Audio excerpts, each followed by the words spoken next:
In 1977, a migrant worker known as Maria went into a cardiac arrest in a Seattle hospital. While the doctors were resuscitating her, Maria found herself floating outside the hospital, where she saw tennis shoes on a third-floor window ledge.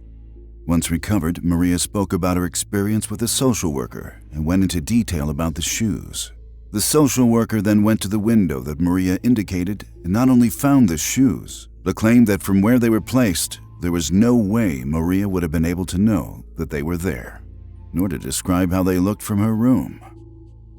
While Maria's account may sound like an unbelievable ghost story you might find while scrolling through Reddit, near-death experiences and out-of-body sensations like hers have been publicly shared since ancient Greece and perhaps before that. What has once been written off as dramatic supernatural stories are now being debated in the scientific community due to a significant number of cases after the invention of CPR and a lack of evidence to rationally explain the cause of near-death experiences. Near-death experiences are reported in 17% of those who nearly die. And with an unexplained phenomenon this common, we're left to ask ourselves what near-death experiences are. Why do they happen? And why are they so similar amongst different communities and cultures?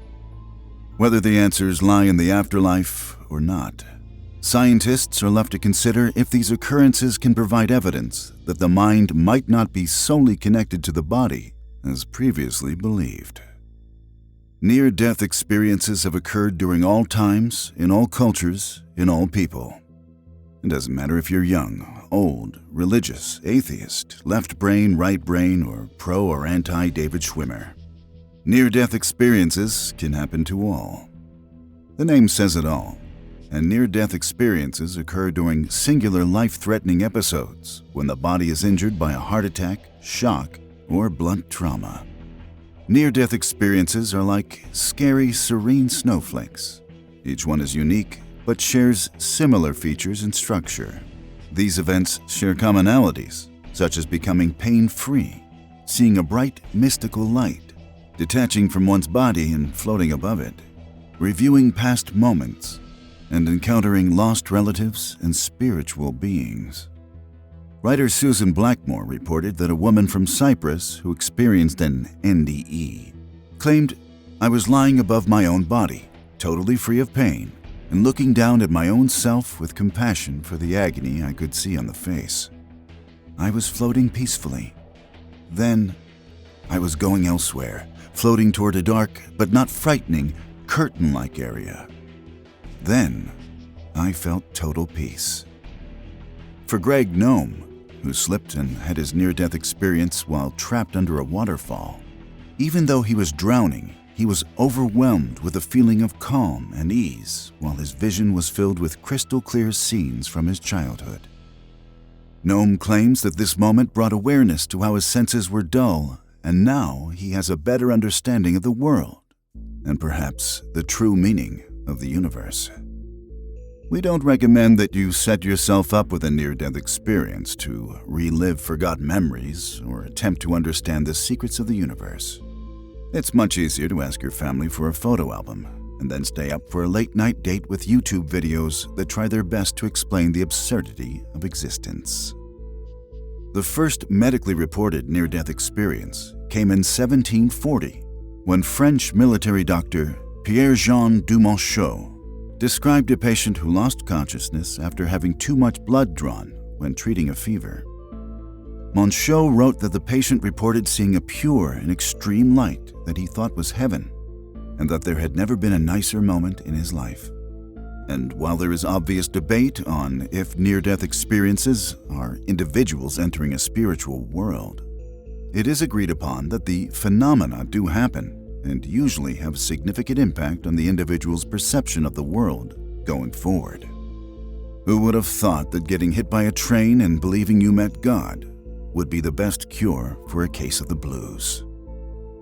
Dr. Raymond Moody first coined the term near-death experience while noticing patterns in his research about what people say about their experiences, turning the study of the phenomena, once dismissed as a feverish hallucination, into a field of empirical study. Researchers at the School of Medicine at the University of Virginia defined the main commonalities of near-death experiences as such. Neuropsychologist Charlotte Marshall and her team at the University of Liège set out to get a deeper understanding of near-death experiences and determine how similar of an order people have in their experiences. The researchers analyzed 154 written accounts of this phenomenon, collecting the type of event, how often they occurred, and in which order. Their most frequent observations were 80% reporting a feeling of peacefulness, 69% witnessing bright lights, and 64% encountering people or spirits. If 64% of any group report seeing spirits, the world should be on watch, and emergency funding should be immediately issued to whatever Ghostbusters project is secretly being worked on in Area 51. According to Marshall, the report suggests that near-death experiences seem to be triggered by a detachment from one's physical body and end when returning to one's body. The common order the team found is first an out-of-body experience, then experiencing a tunnel, then seeing a bright light, and finally, a feeling of peace. Now that you're an expert in what near-death experiences are, the next step in discovering why they're so similar is to find out why they happen in the first place, which is much more difficult to determine. This is where today's consensus on near-death experiences is highly debated among scientists, philosophers, religious figures, anyone with beliefs on what happens when we die, and obviously, those who worship David Schwimmer like a king, and those who curse his name. Those who think that near-death experiences are literally all in our heads believe that the sensations stem from a lack of blood and oxygen to our brain, thus triggering a hallucination state. In a 2020 article for Scientific American, Christoph Koch, chief scientist of the MindScope program, wrote that when the brain is starved of blood flow and oxygen, patients faint in a fraction of a minute, and their brain activity goes flat. The electrical activity in a brain goes out sporadically, like a town that loses power, one neighborhood at a time. The mind, which is then contained to remaining neurons with electrical activity, does as it also does in the final moments and tells a story shaped by the person's experience, memories, and cultural expectations. A 2022 study analyzing brain signals during death found that oscillatory waves are present in the human brain 30 seconds after the heart stops, which may be the neurological substance for near-death experiences.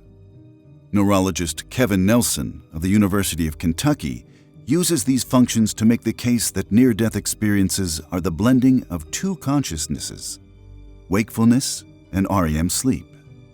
In Nelson's theory, near-death experiences are dreamlike experiences, existing in a neurological borderland, and are extremely complex hallucinations. Philosopher John Fisher argues that the shared similarities are not connections to another world, but instead a byproduct of how similar the biochemistry and neurophysiology in all humans are. These theories suggest that near-death experiences are like our consciousness tucking us in nice and tight and giving us one final bedtime story before the lights go out for good. But instead of a warm glass of milk by your side, it's more like a screaming woman who just saw someone get crushed by a falling piano, Looney Tunes style. However, every seemingly rational coin has another side poking holes in a simple explanation. Dr. Bruce Grayson of the University of Virginia, considered the most prominent researcher in near-death experiences, is the other side to the lack of oxygen theory. Grayson continues to point to the paradox of enhanced cognition in reports of near-death experiences alongside the compromised brain function. A 2017 study at the University of Virginia suggested that those who experience near-death experiences recall the events as realer than real. While our current understanding of neurology would indicate this to be an impossibility, as cognition is lost.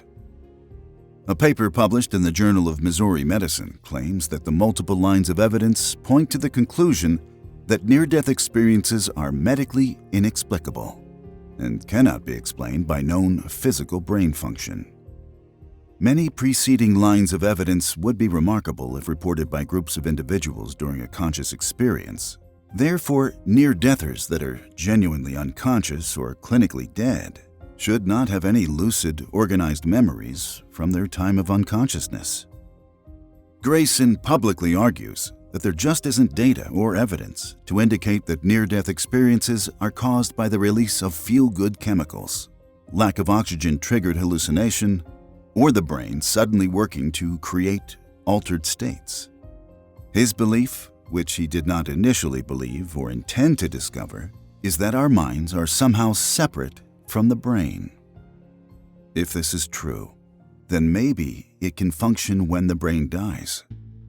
But while not pretending to have the answers, Grayson says this leads us to an even bigger question. If our mind is not of the brain, then where and what is it? Robert G. Mays of the International Association of Near-Death Studies proposed that a non-material consciousness could direct the physical brain, like the Wizard of Oz pulling the levers behind a curtain. Mays suggests that this explanation resolves both the problem of how a series of electrical impulses in the brain becomes the sensation of consciousness and the mystery of near-death experiences. If someone, something, or even yourself are pulling the strings, the questions remain as to where these strings lead to. A conscious universe? A spiritual afterlife? Or some kid in the fifth dimension logging onto his game of human sims? Whatever the answer may be, or even if there is an answer to be had, remains unknowable. Near-death experiences could be spiritual moments investigated scientifically. And with the back-and-forth debates, lacking a satisfying answer to one of our greatest mysteries, it appears that our investigations will continue. Near-death experiences are similar because we, as people, are so similar. Whether it be biology or universal connection, our perceived differences do not outweigh our proven similarities. We might have different hot takes on David Schwimmer, but at the end of all of the day, we're all lucky enough to be alive, and one day to get to find out this mystery for ourselves.